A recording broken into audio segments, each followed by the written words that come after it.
우리에게 주신 하나님 말씀은 요한계시록 22장 1절부터 7절까지 말씀입니다.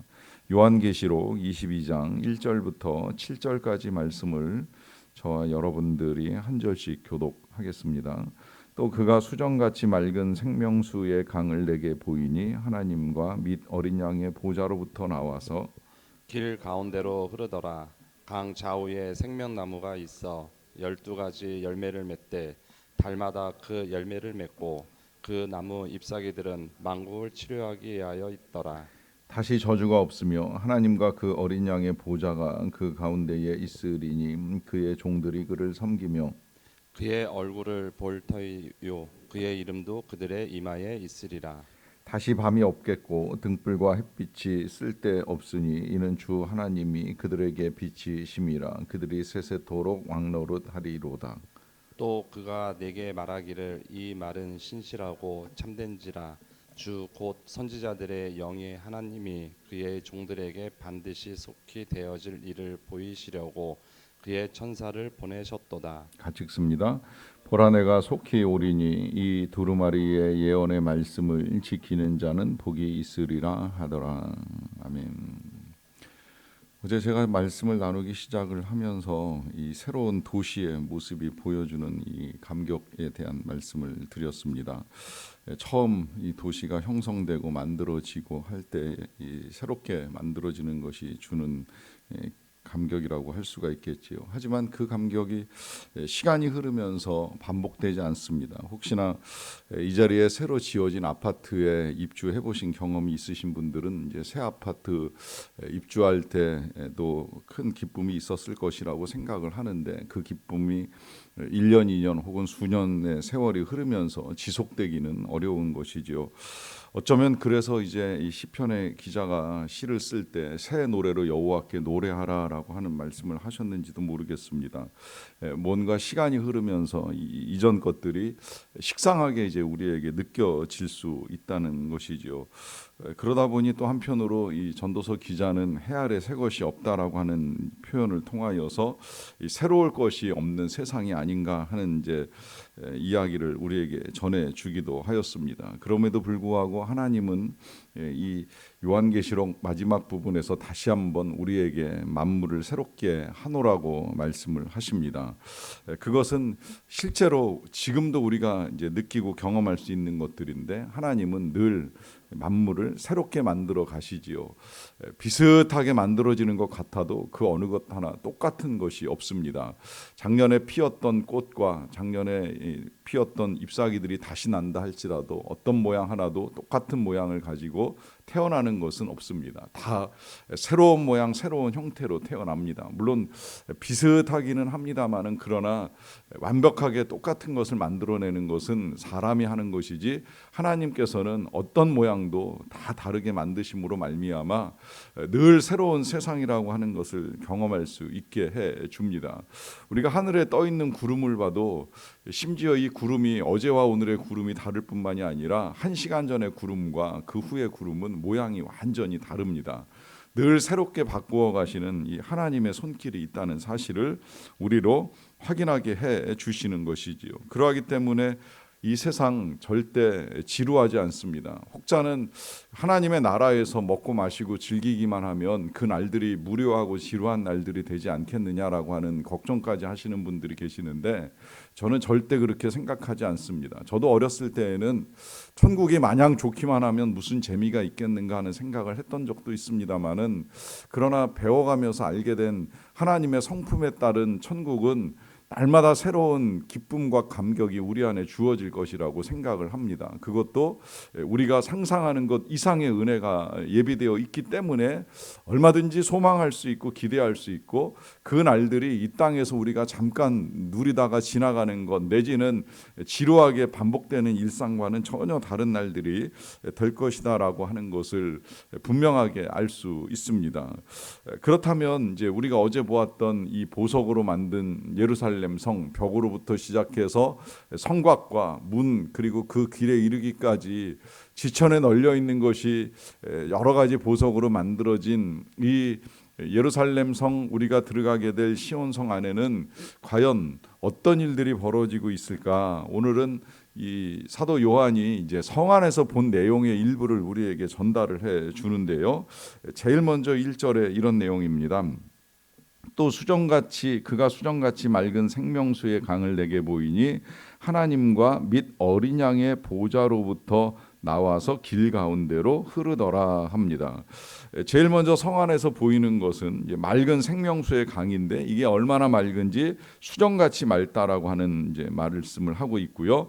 이 수정같이 맑은 생명수의 강은 하나님과 그리고 이제 어린 양 예수 그리스도의 보좌로부터 흘러나오는 강이라고 하고 있습니다. 그러니까 이 생명수의 강이 하나님의 보좌로부터 나온다는 것인데, 그것을 통하여서 결국 생명이 이제 하나님께로부터 흘러나온다는 사실을 다시 한번 확인시켜 줍니다. 물론 생명이 존재하는 데 있어서는 물뿐만이 아니라 빛도 필요하고 많은 것들이 필요하겠지만, 가장 중요한 생명의 원천은 물이라고 하는 사실은 틀림이 없지요. 그래서 지금도 우리가 일정량의 수분을 공급하지 아니하면 살 수 없는데, 이 모든 물, 특별히 생명수의 은혜는 하나님께로부터 이제 우리에게 임한다라고 하는 사실을 다시 한번 알게 해 주시고요.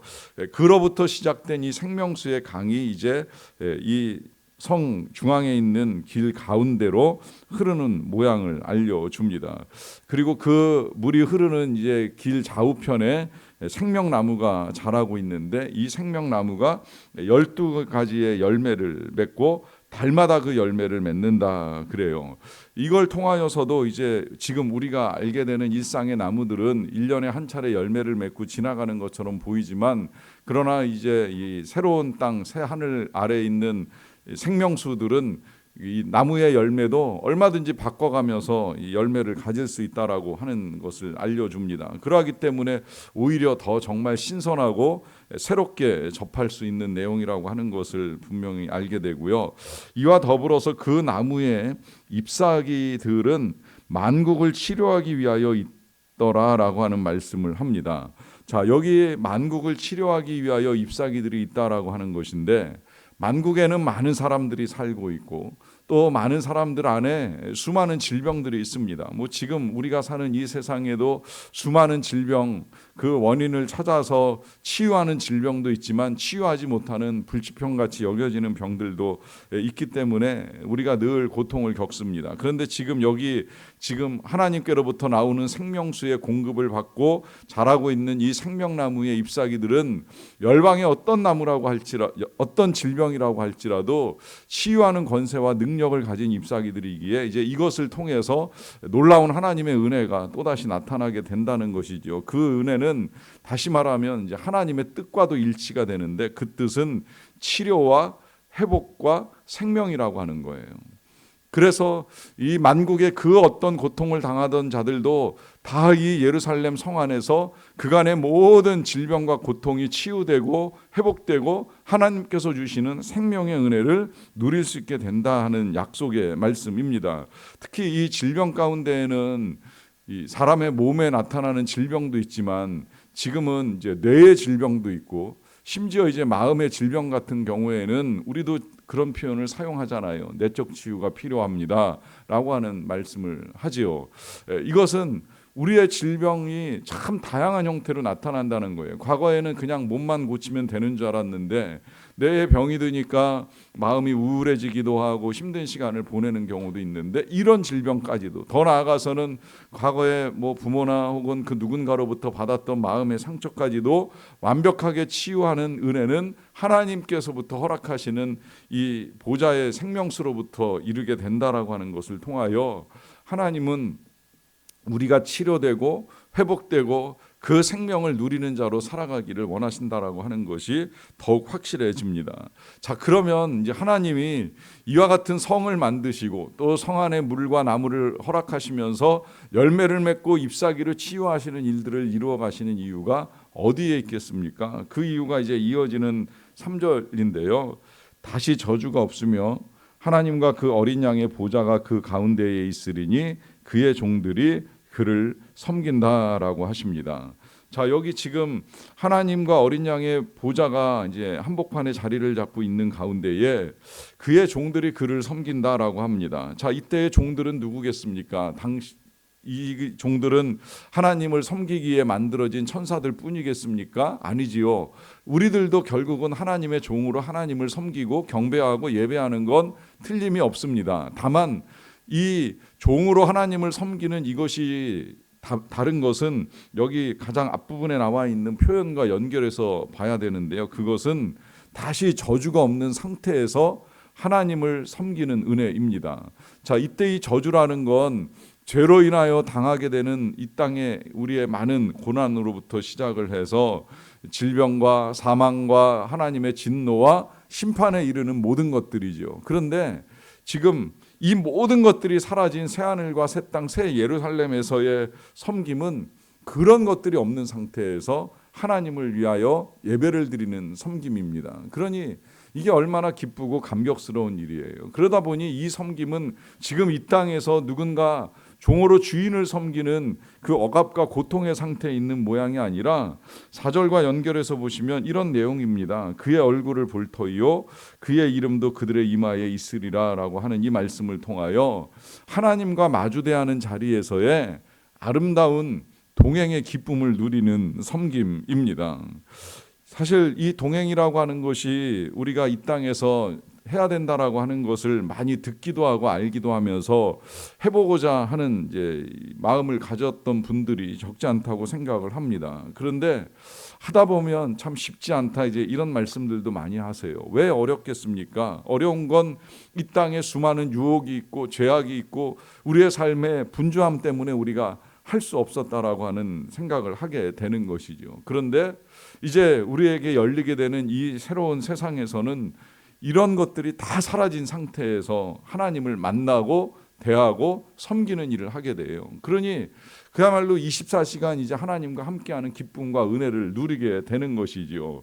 그러니 밤 우리를 미혹하고 우리를 두렵게 만드는 밤도 없고 등불과 햇빛도 필요가 없는 상태에서 하나님이 항상 우리를 그 빛으로 비춰주시는 가운데에 우리가 왕노릇하는 섬김의 은혜를 누리게 될 것이다 라고 하는 말씀입니다.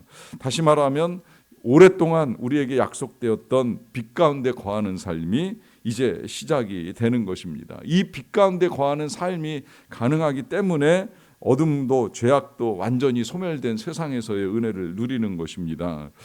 그러하게 이제 마지막으로 다시 또 당부를 합니다. 6절인데요.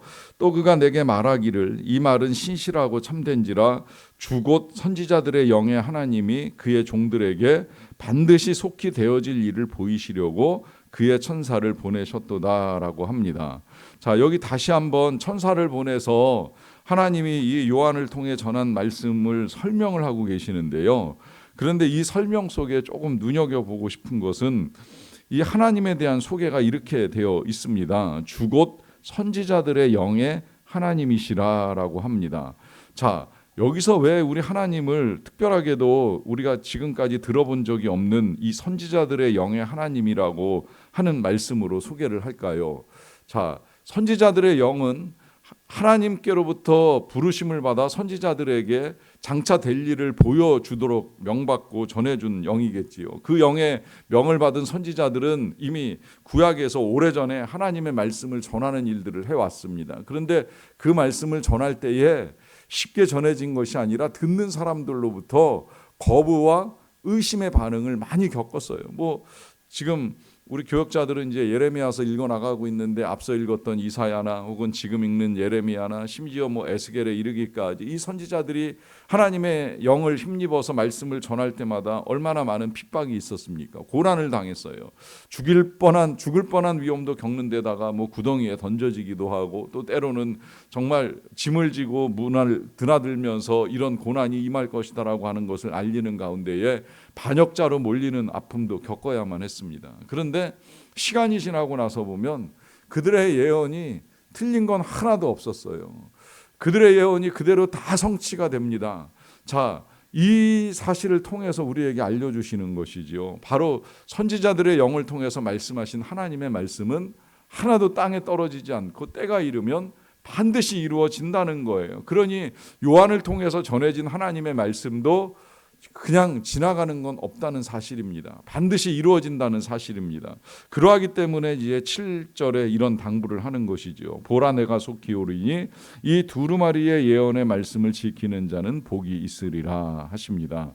자, 여기서 이 예언의 말씀을 지키는 자는 복이 있다는 이 부분도 우리가 처음에 요한계시록을 시작하면서 1장 3절에서 읽었던 내용하고 비슷하지만 다르지요. 그때는 누가 복이 있는 자들이었어요? 이 예언의 말씀을 읽고 듣고 지키는 자가 복이 있었어요. 그런데 지금 읽고 듣는 자들은 사라졌습니다. 왜 그렇겠습니까? 이제 우린 다 들었잖아요.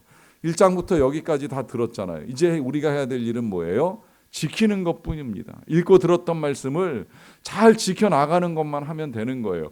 혹 기억이 안 난다면 다시 읽어야 되고 다시 들어야 됩니다. 하지만 읽고 들은 내용이 마음에 남아있고 머리에 기억된다면 이제 해야 될 일은 지키며 나아가는 것입니다. 무엇을 지키는 것이겠습니까? 그날에 대한 소망과 오늘의 믿음을 지켜나가는 것입니다. 그럴 때에 이제 이 말씀이 성취되는 것을 분명히 보실 것이고 그날에 우리를 치유하시고 회복시키시고 영원한 생명 가운데서 영원한 하나님 나라에 살게 하시는 은혜를 경험하시게 될 것입니다. 이 은혜가 저와 여러분들의 것이 되기를 주님의 이름으로 간절히 축원합니다. 기도하겠습니다. 하나님 감사합니다. 오늘도 우리를 사랑하셔서 은혜의 말씀들을 읽을 수 있게 하시고 듣게 하시고 이제 지킬 수 있도록 성령의 충만함을 더하여 주시는 것을 감사드리옵나이다. 이 은혜를 받았기에 정말 주님과 함께하는 삶을 살기를 원합니다. 오늘 하루를 살아가는 동안에도 주님과 동행하는 삶이 되기를 원합니다. 언젠가 때가 되면 주님을 만날 것이고 그날에 주님과 함께하겠다라고 막연하게 미루어 놓지 않게 하여 주시옵소서. 오늘 하루도 주님과 함께 걸으며 주님과 함께 일하고 주님과 함께 먹고 마시며 주님과 함께 섬기며 왕노릇하는 자들이 되기를 원합니다. 주께서 우리를 위하여 섬겨주시고 도와주시듯이 우리도 누군가를 위하여 섬기고 돕는 아름다운 삶을 살아가는 자들이 되기를 원합니다. 나만을 위하여 열심히 살아가고 하는 이 땅의 소리에 귀 기울이고 살아가는 자들이 아니라 주님을 섬기고 이웃을 섬기고 사랑하는 가운데에 아름다운 하나님의 나라를 이 땅에서부터 영원토록 경험하며 살아가는 우리 모두의 삶이 되기를 간절히 원합니다. 하나님, 그러한 마음을 가지고 오늘도 어려움 가운데 처한 주의 백성들을 위하여 기도를 드립니다. 특별히 슬픔 당한 자를 위로하여 주시옵소서. 또 계속해서 입시를 치러 나가는 우리 수험생 자녀들 남은 수시와 또 실기의 여러 가지 과정들도 은혜 가운데 잘 감당하며 나아갈 수 있도록 도와주시옵소서. 치유의 은혜가 임하기를 원합니다. 만국을 치료하는 잎사귀를 만드신 우리 하나님께서 지금도 질병과 싸우고 있는 모든 믿음의 가족들 어떤 질병일지라 할지라도 육체의 질병, 마음의 질병, 뇌의 질병이라 할지라도 다 고쳐주시고 건강한 일상을 살아가기에 어려움이 없도록 도와주시옵소서. 인생길이 막혀있는 자를 하나님이 열어주시고 열고자 하는 그 모든 진로와 진학 그리고 취업의 길에 이르기까지 혼사와 가정을 이루는 일들까지 하나님의 손에서 순적하게 되는 역사가 나타나게 도와주시옵소서. 거주증이 나오지 아니하는 선교사님의 그 거주가 안정될 수 있도록 이 모든 문제도 하나님이 풀어주시기를 간절히 원합니다. 감사와 영광을 올려드리며 예수님의 이름으로 기도하옵나이다. 아멘.